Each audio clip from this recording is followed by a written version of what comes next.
व्हेनेझुएलामध्ये सलग 2 तीव्र भूकंपाचे धक्के बसल्यानं मोठ्या प्रमाणात हानी पोहोचली आहे. घटनेचा व्हिडिओ व्हायरल होतोय. या नैसर्गिक आपत्तीत मृतांचा आकडा 10,000च्या पुढे जाण्याची भीती व्यक्त केली जाते.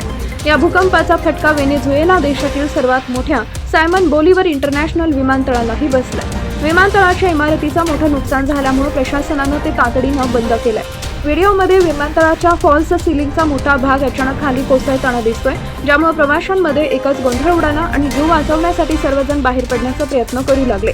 जोरदार धक्क्यांमुळे विमानतळाची वीज व्यवस्था खंडित झाली असून संपूर्ण परिसर अंधारात बुडाला. चेक इन काउंटरजवळ छत कोसळल्यानं किंकाळ्या, धावपळ आणि गोंधळाचं वातावरण निर्माण झाले. धुळीचे ढग पसरल्यामुळे अनेकांना श्वास घेण्यासही अडचण निर्माण झाली. घटनास्थळी काचा फुटण्याचे आणि कॉन्क्रीट कोसळण्याचे मोठमोठे आवाज ऐकू येत होते. या दुर्घटनेत विमानतळाच्या पायाभूत सुविधांचे मोठे नुकसान झाल्याची माहिती अधिकाऱ्यांनी दिली आहे. भूकंपामुळे राजधानी कराकसमधील अनेक उंच इमारती जमीनदोस्त झाल्या. विशेषतः चाकाओ जिल्ह्यात 2 मोठ्या इमारती कोसळल्यानं अनेक जण ढिगाऱ्याखाली अडकण्याची भीती व्यक्त केली जाते.